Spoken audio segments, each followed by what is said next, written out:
রাধে ভক্তজন, আজকে আমি আমার সেবার থালি নিয়ে তোমাদের সামনে চলে এসেছি কিছু কথা বলার জন্য।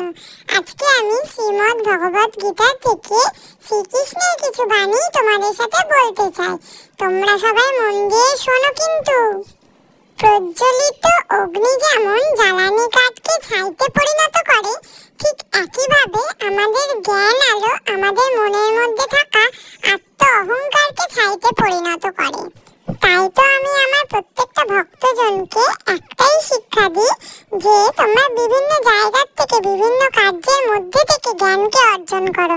জ্ঞানকে যত অর্জন করবে ততই তোমাদের জীবন আলোকিত হবে, কিন্তু অহংকারকে যত অর্জন করবে ততই তোমাদের জীবনে অন্ধকার নেমে আসবে।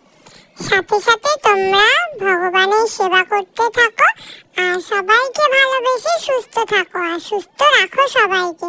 সেটা হচ্ছে জীবনের অতি প্রয়োজনীয় একটি শিক্ষা।